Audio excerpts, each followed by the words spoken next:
you.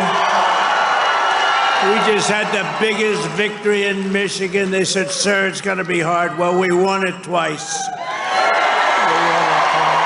But I'm thrilled to be back in this beautiful state. I love this state. Got a lot of auto jobs coming. Watch what's happening. The companies are coming in by the tens. You got to see what's happening. They all want to come back to Michigan and build cars again. You know why? Because of our tax and tariff policy. They're coming from all over the world. They're coming up and they're opening up plants and they're talking to us all day and all night. They want to get here and they're coming in at levels you've never seen before. And I want to thank the auto workers for your support. That was great. But I'm thrilled to be back in this beautiful state with thousands of proud, hardworking American patriots. And we're here tonight in the heartland of our nation to celebrate the most successful first 100 days of any administration in the history of our country. And that's according to many, many people. This is the best, they say, 100-day start of any president in history, and everyone is saying it. We've just gotten started. You haven't even seen anything yet. It's all just kicking in. And week by week, we're ending illegal immigration.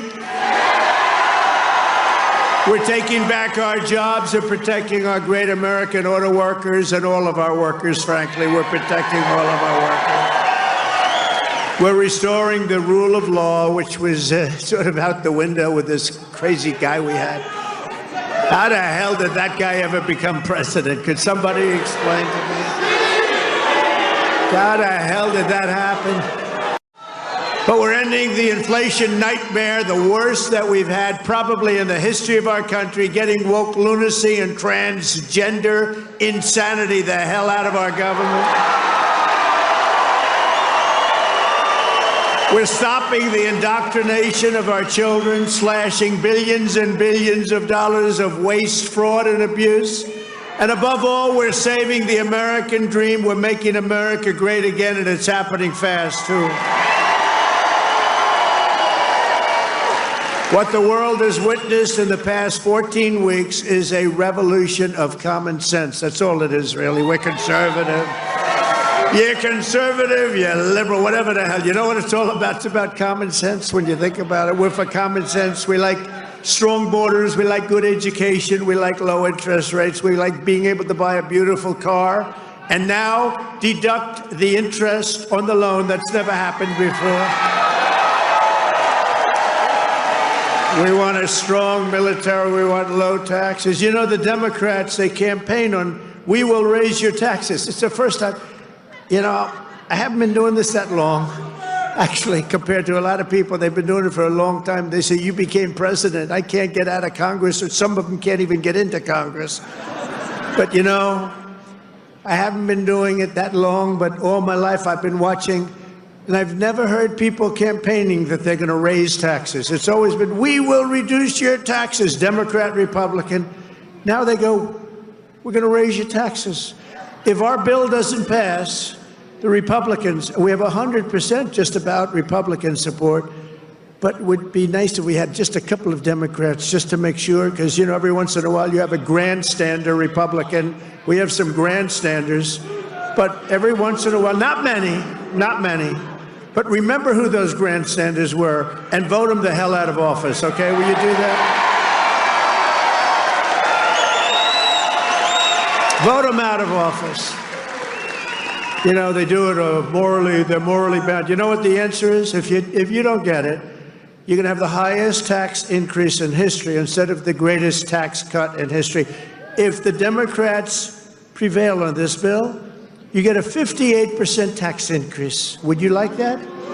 These are the Democrats. But I've never seen all the years they campaign, we will raise your taxes. I say, this country has gone crazy. And today they did it again. Some guy that I'd never heard of. John James, is he a congressman, this guy? He said,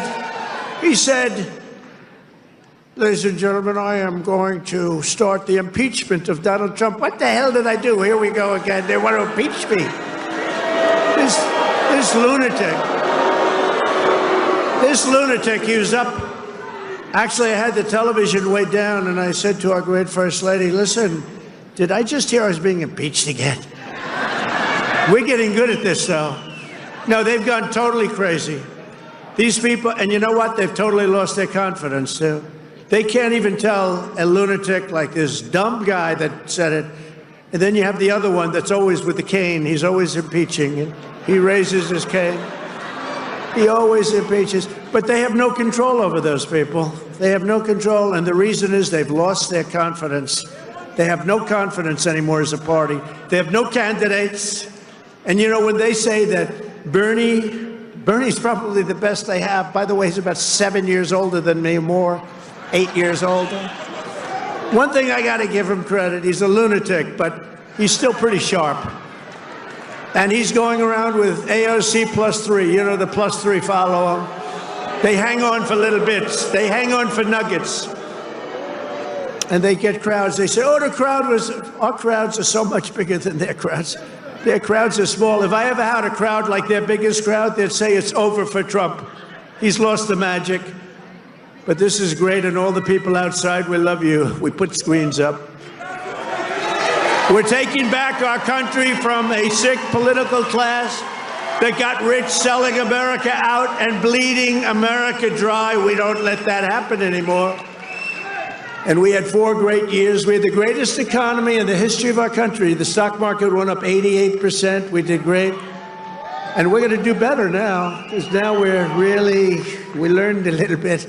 After years of leaders who sent your money to defend the borders of distant foreign nations, that's what we did. We'd fight for other nations, but not for ourselves. You finally have a president who is defending our borders and our nation.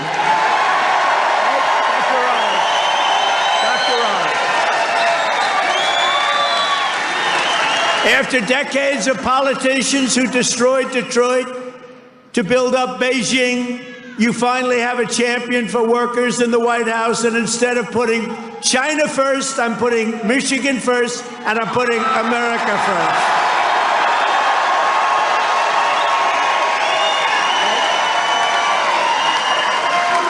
After a lifetime of unelected bureaucrats stealing your paychecks, attacking your values, and trampling your freedoms, we are stopping their gravy train, ending their power trip, and telling thousands of corrupt, incompetent, and unnecessary deep state bureaucrats, you're fired. Get the hell out of here. You're fired.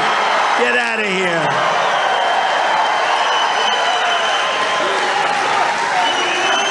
In 100 days, we have delivered the most profound change in Washington in nearly 100 years. I read an editorial today that this is the most consequential presidency in history. How about that? And it wasn't even by a group that would normally be supporting us. It was a group of people that I think they tend to be on the liberal side, but they said it's the most important election. The November 5th, it changed it all. You have to see, well, you hear some of these numbers, but that is the most consequential election that we've ever had in our country.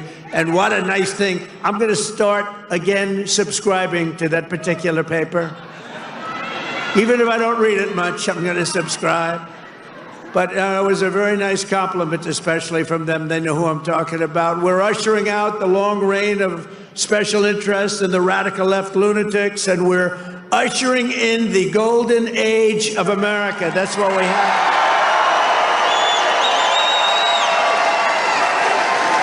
All right? Front row Joe. Look at you, front row Joes. I miss you guys. I miss the campaign.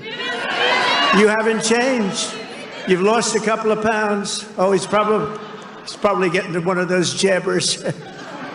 You've lost a couple of pounds. You look good. And I have Mr. Wall here. This guy. How many rallies have you gone to? Like hundreds, and we love him here. The Wall. One day I'm going to get that suit, and I'm going to wear it on stage. We appreciate it, fellas. Great. Thank you. You know, we have a group of ladies. I don't know if they're here, but we have a group of women from North Carolina, a large group, like 50 of the most beautiful women in They've been to 129 rallies. They're happily married, I think, too. They just keep going to rallies all the time.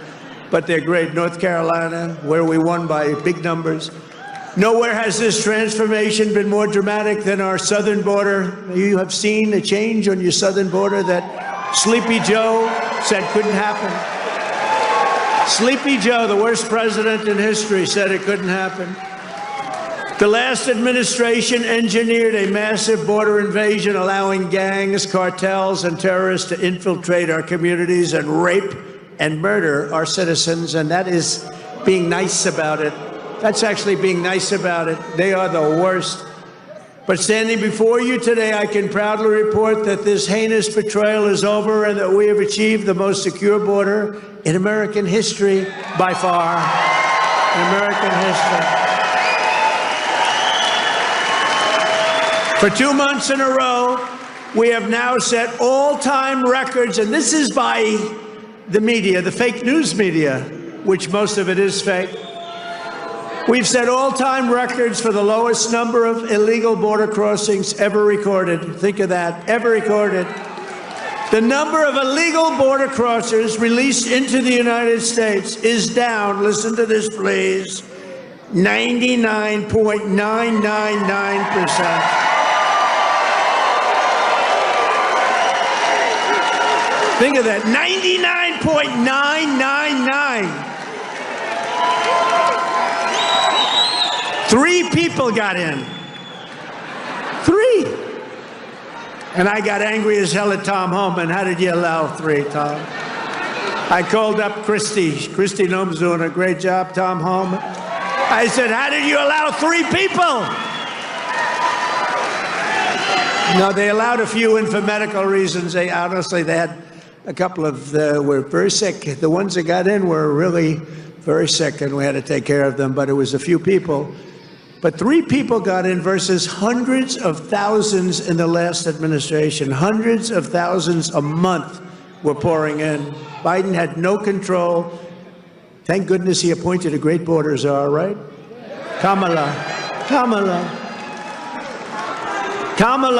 She was a great candidate.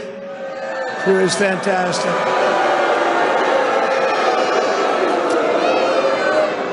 Joe Biden was down 35 points. The debate was not a good one for him. He said, you know, if I didn't debate, I could have gone all the way. He was down 35 points, and they decided to replace him. Nothing ever happens like what happens to me. It never happens to anybody else. I had to beat 2 candidates, so he's down. This is like you're in a fight. Dana White, the UFC, you're in a fight, and you're just beating the guy so badly, and they say, oh, let's put in another fighter. That's what happened. And I knew nothing about her. She was vice president, but nobody knew a damn thing about her. She had nothing to do with the border, even though she was appointed border czar. The great people, all of the great people, Paul and all of the Border Patrol people, they never spoke to her. They never heard about her. For 4 years, she never called. But there's never been such a difference in anything as the difference between the border today and the border what it was just 6 months ago. So I want to say congratulations, America. It's about time.